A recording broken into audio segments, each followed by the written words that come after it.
it's like you better bust that. No, it's the Anti-Counterfeiting Act. Get back on.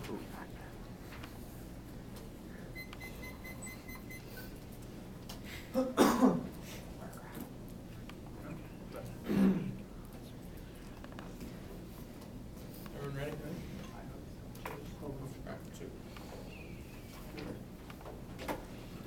Resolved, the United States federal government should refuse to ratify the Anti-Counterfeiting Trade Agreement. First, the resolutional analysis. The one point is that we believe that there is no one right interpretation of the resolution. Our argument here is that comes from Rorty, where words have no fixed meaning, only the meaning that we imbue upon them when we as communities come into discussion together. This is particularly important for parliamentary debate in which we have a different resolution every round. Our argument here is that it is the job of the affirmative team to provide an interpretation in order to bring the discussion into creation, unlike policy debate where they have a long-standing resolution for the entirety of the year, and people debate back and forth online about what the meaning of the resolution is, and there's a collective understanding that's always reached, which is why the net gets an interpretation first. The 2 point is that we believe that any impacts accessed outside the room can only be accessed through fiat. Our argument here is that regardless of what method that you indict us or indict our policy action, regardless of what method you use, if the impacts that you are talking about happen outside of the room, they can only be accessed through fiat and should be weighed against the impacts of the PNC. With that is the plan text. The United States federal government will publicly refuse to ratify the Anti-Counterfeiting Trade Agreement. The United States federal government will publicly refuse to ratify the Anti-Counterfeiting Trade Agreement. Sure. Unless you're about to make some solvency arguments explaining this publicly refuse, like who publicly refuses it, like how does that affect like legal standing of it? I don't know, just. Sure. I mean, it doesn't really affect any legal standing since we haven't done anything right now. It basically just means that we would have a press conference and just say like, or issue a line and saying like, it's nothing all that fancy. It's just us making it known that we are not going to ratify the agreement. That doesn't change any of the legal parameters of it. It just means that we no longer take part in the negotiations that we're taking part in now. That's about it. All right. With that, the background is currently there exists large public opposition because of the secrecy of the actual act. Wiki was the first site to actually introduce it to the public back in 2008 when they leaked basically documents of the negotiations that were going on between different international countries. This has brought a lot of negative spin to the agreement because it's seen as a backdoor deal.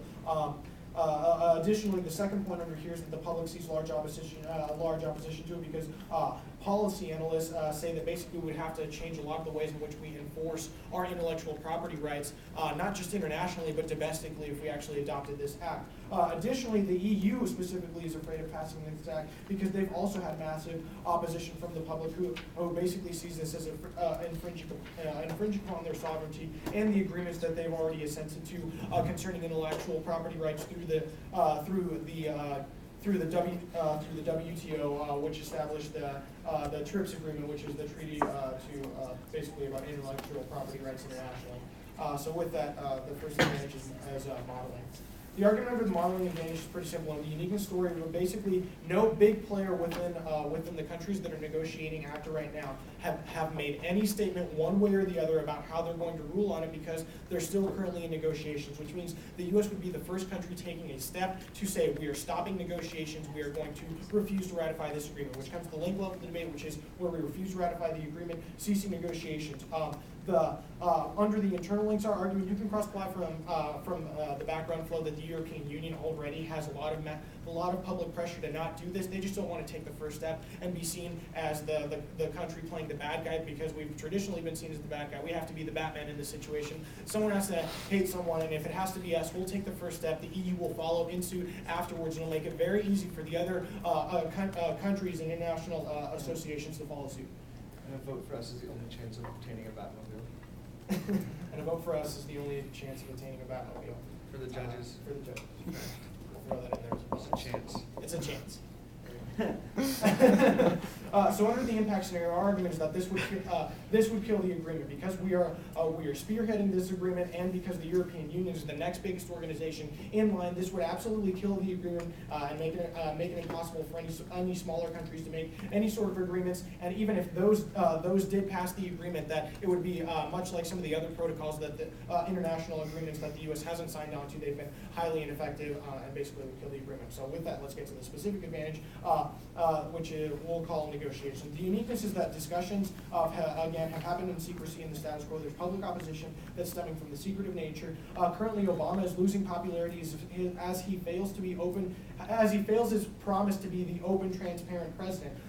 Additionally, this is basically seen as a backdoor deal that's seen to promote a small amount of a small section of the of interest groups, which means that it has large public opposition for that reason alone, just on the perceptual analysis. Under the link/solvency, the plan ceases negotiations immediately by basically saying that we will not ratify, which means that we cease taking part in the negotiations that are furthering the creation of the bill. This does a few things. The first of which is that it shows that Obama is listening to the public and makes him look strong domestically, which our argument would be that this would spike his political capital. Sure, your question. Okay, I'm confused about the internalization of the impacts on Advantage 1. I mean, What are you just saying modeling? So like a supercharging of Advantage 2? yeah, sort of. Yeah. Okay, so it's just like Yeah, the next argument is that this would force more open discussion on the international level because it basically makes the gesture that the U.S. isn't getting involved in here because the public opposed it on the basis of secrecy, which is why they're getting out of it. But additionally, under the impact level, the first impact scenario is that basically this would allow Obama to push through key legislation. The piece of legislation that we're outlining is the Paycheck Fairness Act, which is a specific act that was introduced in November and just missed by a few votes to overcome Republican opposition and was just reintroduced yesterday. This specific bill basically forces employers to prove that the discrepancies in wages are based on performance and based on gender. So the argument here is that this promotes the equality of women. Our argument is that in order to include them in the structures of power and solve back for the effects of patriarchy in the United States and spike this to levels internationally, we would have to solve back for the discrimination that's happening to them economically, since that's the biggest way in which we're excluding them from centers of power. Our argument is that this would inject the women's movement into the structures of power. Our argument is that this would always solve back for the problematic tendencies of patriarchy to engage in war and war-making mentality by solving for that back for that in structures of power. The second smaller impact scenario is basically that this would conflict with the TRIPS, the international agreement that currently exists about intellectual property rights. Our argument here is that this would make it extremely difficult for us to enforce this and make intellectual property rights extremely highly contentious issues. Yeah, no. Yeah, it's gonna Not be. this. Not yet. No. Top page of case, your resolutional analysis. One off. It's I mean it's gonna have four. Yeah, parts it's a to it. critique. Then Advantage 2, Advantage 1. Yeah. I heard some sighs back there. That's too disappointed. Wait, before that begins, this is a copy of the alternative. Sweet. You know, I Try not guess. to read it, so. Yeah, whatever. I mean, okay, good. We're good to go. Okay. Everybody ready? Yeah, sorry. Okay. On the resolution analysis, their argument is that we cannot interpret words and words have no static meaning, but our argument is that you still have to be responsible for your representations. Your argument is that the affirmative constitutes representations are in our debate. That means that you have to be responsible for everything you represent, specifically your incorporation of the women movements and the power structure, and all of the arguments you make on economic interdependence. The second argument we have is that your prioritization of impacts outside of ground access only 3 fiat does a couple of things. Little eight, that it is exclusionary, excludes marginal education. This is always bad because that means current dominant power structures are only being accessed through fiat, which is using a state actor. We can never be able to talk about non-state actors or ability to have marginal education or in-round discussions that are important. The second argument is that this is a form of control and inevitably leads to state violence. Relying on fiat as the only method to access, the only ability to access impacts always excludes the negative out of the round. It also is bad for negative ground critiques, and other forms of marginal education always be core negative ground because their ability for us to critique the topic. This is also key to best policy option because fiat is not the only ability to identify identity politics or even policy action in general. Methodology is also key to policy questions. Methodology cannot be extracted from policy questions because this is always informing how we make choices in the real world, which means you should at least have an equal prioritization of our framework impacts. We're arguing that our impacts are weighed against their case impacts. We're still competing in net benefits, that's fine. On to the thesis. Capitalism. The first argument is that capitalism is callously competitive. The primary capitalist objective is the maximization of profit. And because economic outcomes are zero-sum, capitalists must compete against each other, requiring the minimization of costs in a zero-sum wage profit. First laborers are in two ways. First, laborers are forced to compete with each other for work, which creates a mere subsistence wage. Second is that the technology must develop constantly to increase labor productivity, furthering competition between workers. The second argument is that capitalism is violently expansionary. Capitalists must be pioneers expanding into the bounds of the market to incorporate greater labor markets such as the women's movement. This is always going to lead to imperial expansion, in which common power structures want to incorporate everyone else to make them better profit, better wage earners, better consumers. The third argument is that these two tendencies annihilate meaning to life as a social identity because of this is precluded by solely individual notions of inherent weight and inherent value and wealth. For the fourth argument is that the fourth argument is that we must reconstitute our social identities towards a new conceptualization of value, and that transcends capitalism. Capitalist purely self-oriented definition argues that eco-socialism provides a framework for establishing intrinsic value to labor and nature, therefore delegitimizing the compulsion to profit via the links. The first argument is imperialist expansion. Little a is that the PMC mobilizes the force to extract resources from countries and regions of expanding markets by arguing that they promote the economy. Little b is that the PMC operates under the guise of economic interdependence or coincidence of interests such as scarcity of resources or welfare benefits for people. The second argument is class conflict. Little a is that the capitalism precludes social welfare and benefits, it preaches social welfare and benefits while society is actually fractured along class lines. The third link is rejecting ACTA now is only an excuse to preserve the ability to expand corporate power in the future. The first argument is that any state action that appears anti-corporate is only preserved the legitimacy of state corporate implicity in the future. The A is an example of the National Labor Relations Act of the 20th century legalized unions, but was supported by conservative reformers in order to prevent full move towards socialism, laborers, or taking over manufacturers during that time in the status quo. The second argument is that the state inherently is capitalist. It creates a monetary currency in which is an illusory symbol that re-entrenches capitalism. The fifth link is that the state was institutions. Uses institutions of normalization to entrench capitalism. ACTA is only a threat if it undermines capitalist goals in the future. Like your argument indicates, the fourth argument is that ACTA has ISP regulations. It's called the Digital Guillotine Amendment, and it forces ISPs to enforce all copyrights that are enforced by the law and increase liability. So refusing to ratify actually benefits capitalism because they don't have to enforce anything via the law. The sixth argument is that if ACTA is not passed, the courts will be the only mechanism to resolve ISP copyright claims, which will always be won by massive corporations with more money to hire better lawyers. The seventh argument is the Batmobile is capitalist. Bruce Wayne is glorified billionaire. The eighth argument is that Advantage 2 posits that minor reforms can solve for class disparity, especially in terms of patriarchy, which is always a mask. The implications. Scenario one is the exploitation of nature. The first argument is commodification. Capitalism is a quantitation of value and a value of nature in order to calculate its profitability. Commodification precludes our relationship with nature in which we respect value, one of all life, and catalyzes its exploitation. The second argument is slavery. The capitalist ontologically separates nature from humanity's value. This idea that human labor can be separate from nature is always violent. Its capitalist powers can possess nature. They may possess all of humanity as a means of extracting the productivity, utility of nature. The specific impact of this is the women's rights movements. They simply want to incorporate minor movements to increase the power of the capitalist machine and using them to increase the wage structures and dominant forces. The third argument is this causes resource wars. The delay is that the economic incentive to use common resources it always comes first because social costs are broadly shouldered and thus increase gains. The B argument is that the others may irrationally reap benefits for common resources in economics and zero sum. This is an incentive to overconsume it in the short run. The C argument is Darfur is an example of this. It proves the propensity. There are over 500 shared water sources in this task force right now. There's always a propensity. There's a high propensity for capitalism to cause resource wars. The scenario two is the violence towards the other. The first argument is identity is rational. We constitute our identity or ourself by relating to ourselves and to the other, which is the opposite of the self, because we can only understand what our own existence is in terms of the other, that things we encounter in the interim of what we are and how we act. The second argument is that there are two ways to relate. There's the exclusion from the self and the gesturing of hospitality towards the other. We attempt to protect our own identity by violently expelling the non-self to create a pure and exceptional self. The third argument is that we can only constitute values to our lives in a non-violent fashion by maintaining hospitality to the other. Hospitality to the others, the foundation of all existence. This excludes the self in four ways. Little a is that it causes rabid individualism, which views the other as an enemy and prevents solidarity. Little b is that it causes imperialist expansion, which is always a form of violent expansion of the self. Little c is that it exploits nature, creates the artificial construction of the nature as the self. The little d is it also causes class conflicts as indicated. The uniqueness. The fifth argument is this is the root of all violence and non-uniques and links to their case impacts. The alternative.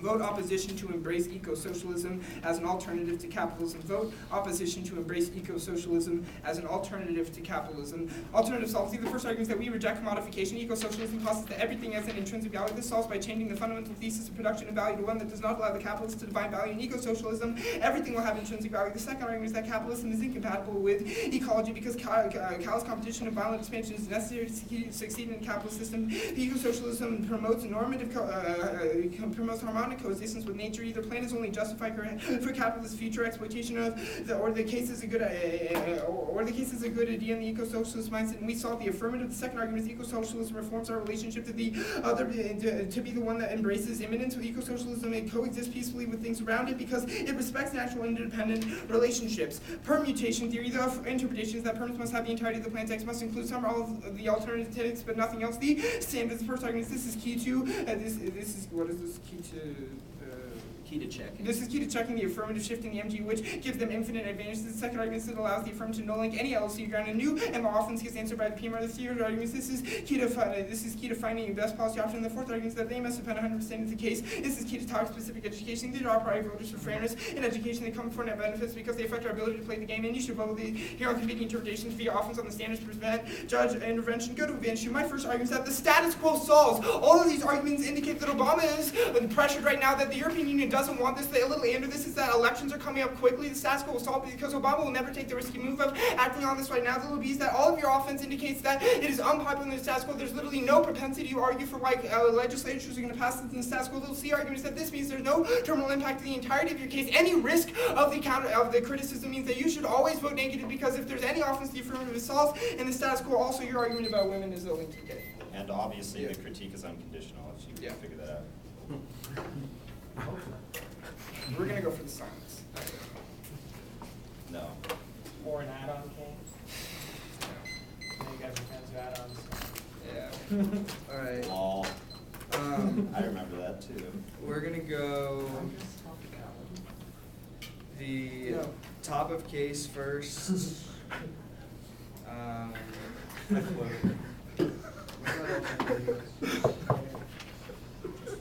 All right, the top of case first, then the alternative and alt solvency, and then we're going to look at the links and the impacts of the K.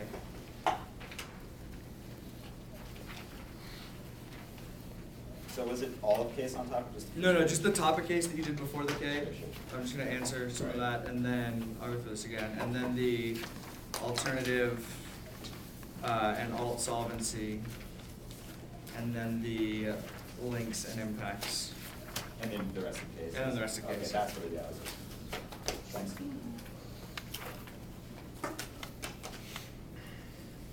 All right.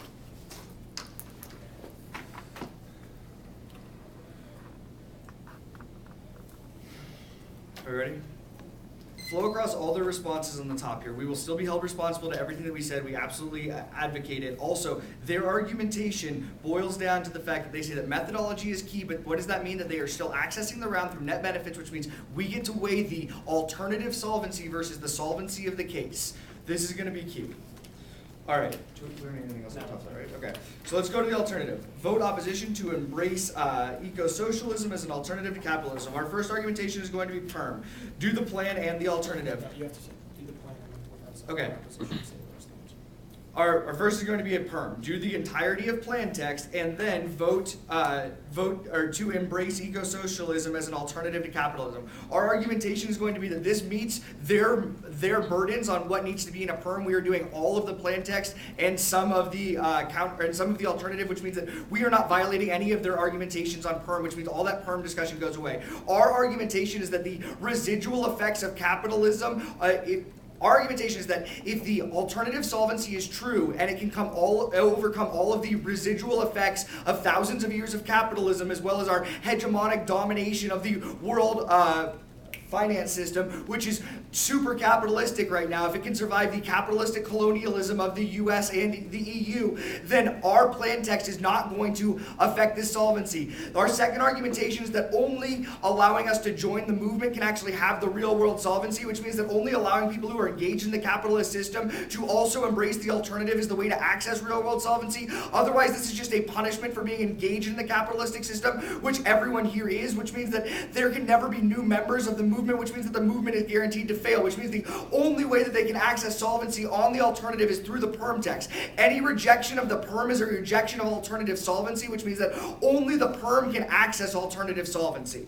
The second argumentation is going to be a perm. Do the entirety of the plan and then vote to embrace eco-socialism as an alternative to capitalism. The first one is done together. The second is do one and then the other. Our argumentation is that this also meets all of the burdens that they put out, but this proves that the alternative is only functionally competitive, right? Artificially competitive. Are not functionally competitive is what I meant. Our argumentation is that this alternative comes after thousands of policies that happen within the capitalistic system, which means that it's always going to be coming after some policy, which means that there is no uniqueness as to why it can't come after our policy. The next argumentation is that the transition from capitalism to eco-socialism is better if women are empowered, which means that even as we break down the capitalistic system, we should ensure the Fair Pay Act while the system is still in place, because there's no reason to continue excluding women from the pay. The next argumentation is a turn. The K creates binaries. Our argumentation is that the alternative on its own only fractures the divide between the realm of policy and critical analysis. It also creates binaries that pick groups that have much in common and need to unite on some basis to be effective against each other. Instead of figuring out ways to live within the difference, our argumentation is that it is necessary to allow us to join the movement post-plan, otherwise there can be no solvency. You read anything else on that? No, you can keep going. Okay. Oh yeah, the next argumentation is going to be cross-applied to the critique solvency. That they talk about how they don't use fiat because they don't use a state actor. Our argumentation is that the critique does use fiat. Our argumentation is that fiat is an evaluation of what the world would look like post a plan or an alternative. Fiat is not necessarily intrinsic to a state actor, which means imagining what the world looks like when we all embrace eco-socialism is still the use of fiat, which means all their argumentations about fiat are just flat out wrong. The next is that it is productive to put our own agency upon other things. So this is going to have three turns on the alternative solvency. The first is going to be that role-playing is key because it creates actual change. Our argumentation is that the only way that we can get to actual change within governmental structures, which is how we can move towards socialism or eco-socialism, is to pretend to be the government and start to examine how they would act and what they would do. The next turn is going to be that role-playing empowers the player. When we can imagine ourselves as a government or a government actor, then we can imagine ourselves in power. The imagination of oneself within power structure is how we have the ability to think that we are equal to a power structure, which is how we have the ability to challenge the power structure, which means that only our embrace of the role-playing game gives us the ability to challenge the power structure. The next is going to be turn policy is necessary to question values, which means that the alternative encourages a voting on the methodology without any way to test the methodology. Their argumentation that you just embrace eco-socialism has no warrants or no ability to act. No, it doesn't tell you what to do or how you embrace it or what that world looks like, which means that they never get access to this type of solvency. Yeah, the example is that there were polls that asked people if they Right, the example is that 80% of Americans check yes to would they help the poor in polling, in Gallup polls, but only 25% of Americans actually donate money to the poor. So there's an actual divide. We need to be able to test the methodology in a policy action. I think that handles all of the alt and alt solvency. They say that, right? Look, the other thing is that the alt basically asks these three critics to Right. embrace it. That's not solving the The alt asked you three critics to embrace this thing, which doesn't change the rest of the world. It doesn't create a movement. There's no articulation why Phil, Tom, and Sim have the ability to change the world. I know that Phil embraces a lot of shit that I think is really cool, and yet the rest of the world doesn't follow, which is why it's still kind of fucked up. Our argumentation is that only by embracing an actual role-playing of the government can we access any type of solvency, and they don't get to make new arguments as to why you guys are now key to solvency. And the reason that matters is because their impacts are Right. The reason that matters, and I'm going to get to this on the impact level, is that they talk about fiat impacts, things like resource wars over shared water rights. Like, they don't give you any access to how you're going to solve for the government embracing of these. Let's go to the links. their first link is on imperialist expansion. Our argumentation is that this happens even post-alternative because they give you no way to break down the government. They just say that joining does it, but make no argumentation. The next is class conflicts. Our argumentation is that class conflicts exist in the status quo. The only way to ease this is by starting to allow people equal access to fair pay, which helps dissolve the existing class conflicts. Theirs only entrenches the class conflicts. The next argumentation is that they talk about how rejecting is the only excuse to take down capitalism, how the state creates monetary currency. Our argumentation is that socialism, including eco-socialism, relies on currency because it is state-owned production lines, which means that they are going to link into this too, which means that they always link into the critique by embracing eco-socialism, which means they are never going to win, that we are the only ones linking into the critique. There can be no debate on who links in harder. As long as they embrace a currency system and they give us no system to break down said currency system, then they are linking into the critique. Socialist still requires a government that controls the means of production, and productions are a mean of currency within themselves, which means that they are always linking in. The next argumentation is that they say that the state uses institutions and it is only a threat if it threatens. Our argumentation is that there is still a state in a socialist or an eco-socialist post-plan. Under the impact level, they talk about how all the problems with capitalism, specifically slavery, how our inclusion of the women's rights movements and the lead towards resource war. They also talk about violence towards the other. Our argumentation is that all of these impacts require fiat, that they are still mandating some type of solvency for these impacts, which they can't get simply through the three of you embracing this, because that's not enough to solve for this. There is 7 billion people on the world. I think like only 1 billion of them speak English. So even if you three could spread the word to every English speaker in the world, there's still 6 billion people to create violence against the other and engage in resource wars. Our next argumentation is that China is the most likely country to go to resource wars based on the male to female capacity ratio, which has only been achieved 10 other times in history, and all 10 led to major ground wars, which means they're going to have no propensity to solve. As far as their argumentations on case, I think that these are all answered on the critique, as well as they don't answer advantage 1 at all. Yeah, I know. So the order for this, oops, no, that's not right. Yeah, the order for this, I don't know where my case page is, but yeah, it's going to be that fiat stuff at the top of the case, just real briefly. Then it's going to be advantage 2, advantage 1. And then it's going to be the link page, the alternative page, and then the index. And I float the thesis stuff with the links too. I might just like kind of discuss those, but yeah. So once again, it's going to be the solvency page case, grouping the advantages, but mostly on the advantage 2. Yeah, and then the links, thesis page, the alternative, and the effects. Good? Sorry. Okay.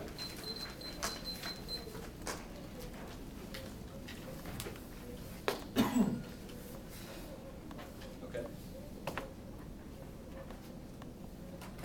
Look, on all these fiat arguments, these are going to be damning in terms of the alternative, because we are not making a simple argument that the 3 judges should just advocate our policy and that will get the real world change. Remember that they have also made this argument on the critique, which I'm going to cross by later, which is that if fiat is a way of imagining that something's happening, which means that the only impacts that the plan gets is also by the judges imagining the plan text actually happens, which means the only solvency that the alternative gets is by the judges imagining that the alternative happens, which means the solvency differential in terms of activism, i.e. in terms of the ballot, is the same level of impact solvency for both the critique and the plan. There's no distinction as to how their impacts are going to come first. Also, as a brief overview to the advantages, I think it's going to be especially harmful for their PMR strategy because they have literally no extension of the impacts. You should have a high MG threshold for extension of impacts, especially when there are conceded case answers, which means you'll never evaluate the impacts of the case against a critique simply because they were not extended. Also, you always prefer our specificity of our impacts, but more specifically on the line by line. They concede that their entire case is non-unique. There's no impact to this now because they are reading uniqueness that says that ACT is not going to be passed now, which means that refusing to act, it doesn't create any sort of movement. There's no link differential explicated as to why refusing to ratify versus simply doing nothing is going to stop other countries from modeling, because their uniqueness on the modeling advantage is that countries haven't made a statement what they're going to do now, which means there's no propensity for them solving any of the case, which means that if there's a single risk that our alternative can solve capitalism, and if there's a single risk of a link to capitalism, you always prefer the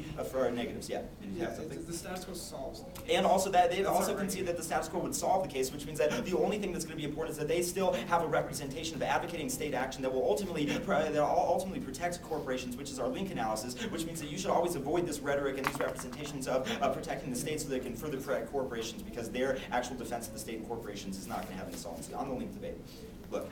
Before I actually go on to the line by line in terms of their arguments, I want you to extend a few clutch link arguments that are going to non-unique all of their offense, especially under the link, I think it's the number 3 argument in which we talk about the National Labor Relations Act. They have conceded that this was this created labor unions and legalized labor unions, but it was only a method of capitalist control in order to check back against the move towards socialism that was happening at the beginning of the 20th century in the United States. This is exactly what happens at Upton Sinclair's The Jungle and similar other artifacts from the time, is that everybody was making a move toward unionization simply as a resort to cut off the ultimate socialist revolution that would have happened. Socialism had a high propensity to happen in the United States originally, which means that the only impediment toward alternative solvency is the plan happening, because it is a false consciousness and is a guise that makes especially women's labor movements think that they can actually have capitalist equality, which is always going to be illusionary. They have conceded that this is empirically proven, which means we have the best warrant on this question. Yeah. Perms can't solve it that way. That's why.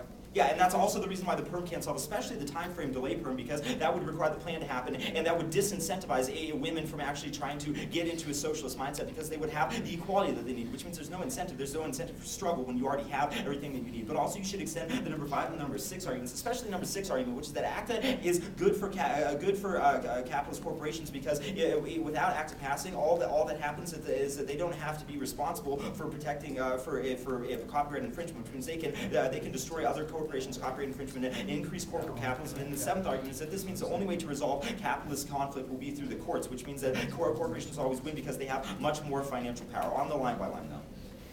They say there's no way to break from the government. We've already one uniqueness claim, which is that there's already a desire to move out towards socialism now. The only thing that's preventing it is the false consciousness that says that we can incorporate all labor movements into the capitalist mindset, which is empirically denied. Also, they say class conflict now. This is only a uniqueness argument for our alternative having solvency, and a uniqueness that they reverse because they allow for people to be satisfied and appeased, and they increase their leisure time, which means they'll never go towards socialism. They say socialism relies on currency, but even if they're winning a risk of a link turn on this, you should always weigh these 7 other conceded links against the risk of this one link turn. But we are not. This is not a true link turn. They have no warrant why this socialism still relies on a state, or it still relies on currency. Furthermore, we are isolating currency as a symbolic exchange in a world where it says, for example, the United States federal government, in God we trust, it normalizes capitalism. And then a world where that will not necessarily happen post-plan. Also, we do not defend any state action. You need to win a link as to how socialism has a state, instead of just simply saying that socialism does rely on a state. That's simply not true. We're talking about bioregional communities in which people are self-reliant and have a understanding of inherent relations in nature. Yeah. You have something? No? On the alternative page. You should group, actually no, the first perm. Look, this first perm is theoretically legitimate, but you should always extend our links. If the perm text includes the plan, and the plan has conceded links to being capitalist, and that means that the perm will always have a risk of link, which means you should always prefer the alternative, because within a world where the affirmative has no impact, there's only a risk of the link that's necessary to be solved by the alternative to make it net beneficial. But also they make the double bind argument that there are residual effects of capitalism. But that's not true. Our links are specific to your call for incorporating women into the labor movement, which means that it's not simply a question of whether or not cap will overwhelm anything, especially because you make the uniqueness for us, which is that people have this class conflict now, which means that we do have a propensity for the alternative solved by rejecting this one instance, because if the uniqueness is going our way, then if we reject capitalism now, we can actually make the full move towards socialism. Also, our argument is not a generic answer to a critique of capitalism. Our argument is more specific, which is that any time you make a call toward normalizing capitalism, it further entrenches capitalism, which means that there's always some degree of solvency. The double bind has no impact. Furthermore, the second argument is that they say getting people to join the movement is key. That is true, but it's not a matter of excluding people from the movement. It's about eradicating the mindset that we should still rely on the state, which means that even if you're right that we should include people in the movement, we should not include you in the movement. We should exclude you because your representations are still justifying the state, which means that we are impact turning your argument about including people that are making calls to the state. It will always overwhelm the drive towards socialism. Yeah. We're just excluding the plan. By embracing eco-socialism, we embrace everyone, including them. Well, yeah, of course. Our argument is simply that anyone can join the movement, but the whole point is that and also this isn't a movement critique. We're just making a specific argument that your representations entrench capitalism. And also there's no impact of punishments being bad, so there's nothing there. On the second perm, they say a time frame. First of all, this is not theoretically legitimate. They first of all add the phrase and then do the alternative, which is means it's textually intrinsic, but more importantly, there's a time frame delay because they do the plan and then they do the alternative. So you should at least reject the argument. We're not going to extend all of the perm theory because they concede it all, which means that you should at least reject the argument because, yeah, it's unfair. I mean, it allows them to no link any of our critiques. But also, I've already explained why this doesn't solve, because it disincentivizes sacrifices and move towards socialism in a world where people are satisfied. Also, they said binaries are bad, but we are non-unique in binaries. There's already class conflict. In fact, we are also link turning it. Only the alternative can solve binaries because the cap already obscures the binaries. That is class conflict now, which means only recognizing these binaries is the only way that we can transcend them. Also, there's no impact to these binaries. They say cross-applying the critique solvency. The K uses fiat. I've already answered this. The whole point is that we are imagining the alternative passes on. They hold on, Evan, at the bottom of this. They also say that it's productive to imagine our role as role players, but this is our argument. If it is good to role play, then we should role play responsibly. This is only a warrant for the alternative solvency. We should make responsible role playing in terms of recognizing the alternative as a better ethic than the affirmative, which means there's no warrant for your role playing. Also, you have not advocated your role playing specifically is good. You just said that role playing in general is good, so there's no impact or link to you getting any offense on this. But also, you say you should imagine us within the realm of power. We are also imagining that we are operating within the state structure, but we are criticizing, which is a distinction between what you're doing. Also, it's always endangers us falling subject to the false consciousness. Furthermore, it sent all of the alternative solvency arguments. These, though conceded, this will always check back against our argument that 3 critics isn't going to be enough. Our argument is that when you move towards eco-socialism, it embraces a relationship to nature in which we can never deny the intrinsic value of nature, which means we cannot commodify it. That prevents all of the impacts from being true. Also, they say that there's a gap between Americans that would say they give to the poor and people that do give to the poor, which is exactly the false consciousness we're talking about. There's no impact to this, and also, yeah, that's enough. On the impacts. Look, this is pretty simple. They say there's 7 billion people, only 1 billion people speak English, but that's our recognizing our ethic toward nature, and the other is prior question to allowing the other to recognize its relationship to us. They say China resource wars is inevitable if the case can't solve this impact, which means that the alternative is the only way to stop resource wars by reforming our relation to the environment. Okay. It's going to be top of the case, an overview, then alternative links, impacts. Yeah. One more time, please. Yeah, that's fine. So, the top of the case, the framework stuff, then an overview to the round, separately, and then we're going to go to the alternative page, then the links, then the impacts of the case. What about case? Yeah, I mean, okay, I'll reference case in the overview.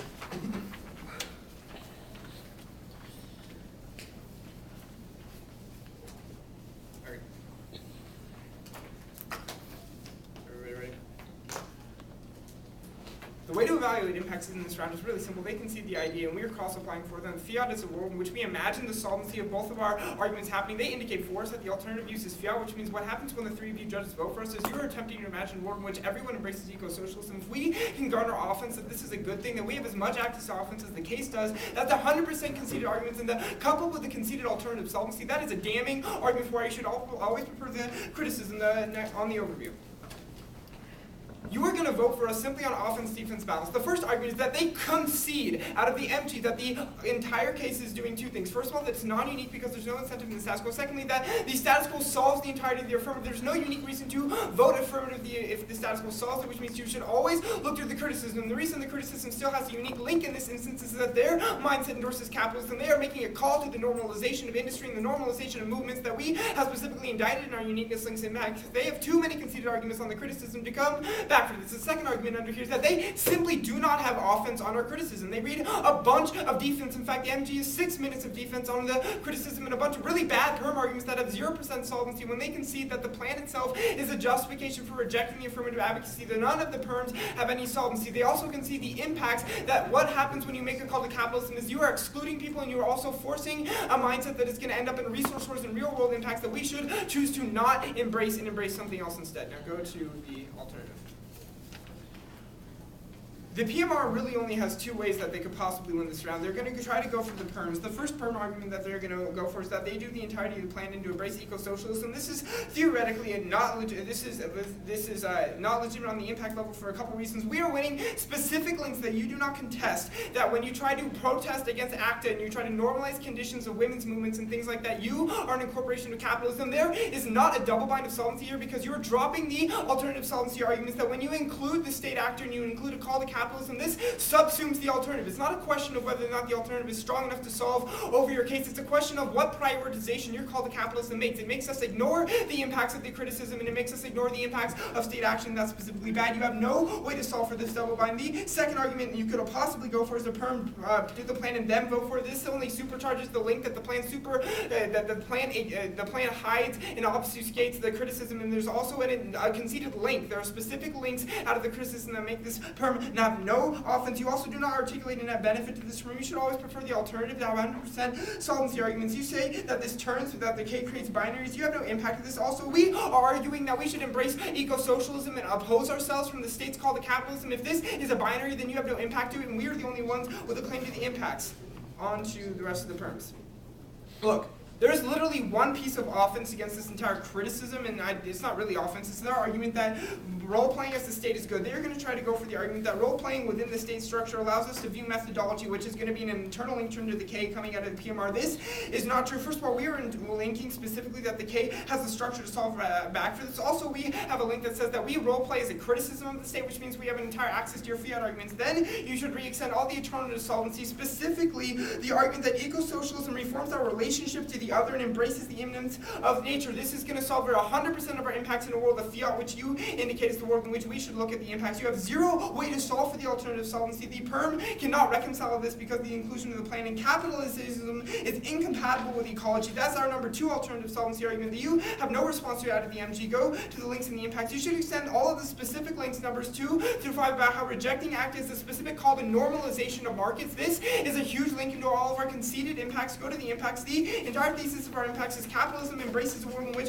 violent ontologies are always inevitable. It impacts out to commodification of nature and slavery. We told you this is infinite resource wars. There's always any risk of a non-unique case, and you should always prefer the alternative.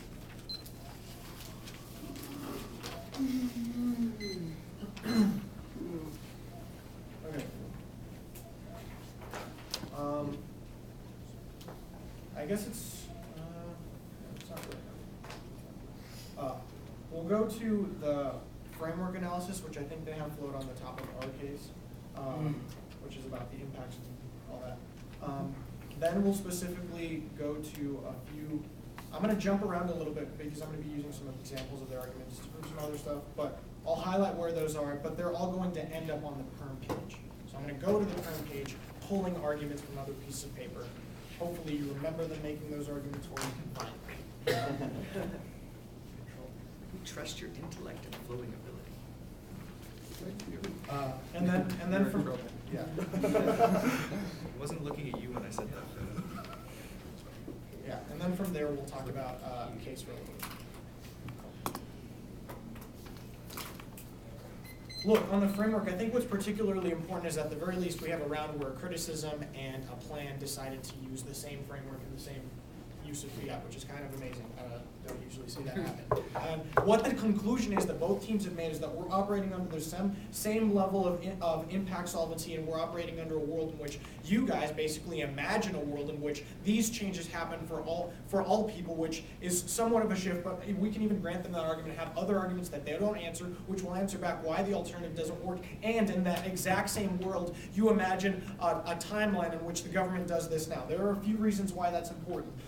The first of which is that the arguments that they're making on the case are particularly problematic for a few reasons. They prove our arguments on the perm that any plan that comes after ours that does the same type of thing that we're doing will shatter the solvency for the alternative. Specifically, they grant us that argument by saying that our case is non-unique and that down the road it will be passed. Our argument is that you are imagining a world in which you imagine us taking the step of the alternative now, and then you have our case happen once again later. Their argument is that in every single situation will destroy the ability for eco-socialism to solve because those two movements are incompatible. That proves that there is no reason for you to reject the affirmative in a world where any plan that would come after ours that looks like ours would always shatter the solvency for the alternative. So that's the first reason why you basically can vote, I guess, app on presumption, because they have an alternative they can't solve for anything, and the burden shifts to them to be net beneficial to us when they have an alternative, which means if their alternative literally does nothing, and the criticism will happen regardless of whether our plan is passed or not. The alternative will do nothing, then you have to vote for us. But let's go to the perm page specifically. I think the arguments that are particularly awesome here are the arguments that Justin's making about why we have to test methodology and not just accept it. First of all, our argument on the permutation, basically that you can extend across, is that we have no idea what their methodology looks like. We know that they're eco-socialists and they make a bunch of claims that is incompatible with what the state is doing, and that the state could never be eco-socialist. But what the hell is their policy action? They grant us that you are imagining a world in which all people accept this option. This, again, even though it's a shift, is problematic because it means the state is, they say they are never the state, but that you are imagining a world in which all people accept this, which means the state wouldn't recognize it, which means that they continue to enact their oppressive version of capitalism, which destroys everything, and continue to basically normalize capitalism and destroy the consciousness, which means that their alternative would never be able to solve back. But additionally, it proves that you have no idea what their methodology is. Without knowing what eco-socialism is, you know what our plan text is. You know the arguments that we're making, that they're conceding, that if you don't know what the eco-socialism is, then you have no idea how to solve back for this. Some of the specific arguments that they're making on the links page, they make arguments about why unions could have been seen as socialist, but they were actually seen as capitalist. You can extend across this argument as an example of this being a policy statement that you can actually test and see whether or not it's capitalist, just like you can test ours. You have no idea how to evaluate the claim of their alternative and whether or not it will actually have solvency back for all of the impacts that they're claiming. Point of order. No, I don't know. I think that this cross-application, I mean, the NLRA thing didn't have any answer to it, but the cross-application to prove you're sort of like, we need to test things, is new, and I think that, yeah, I don't know, it seems like, well, what, I guess that'd be making an argument, but yeah, I don't know. Okay, well, first of all, we're allowed to provide new examples in the rebuttals. We just cannot make new arguments. So if your argument is that we are cross-applying an example, then yes, we are doing that. Okay. I mean, I just think there's a new implication. Okay, well. Under consideration.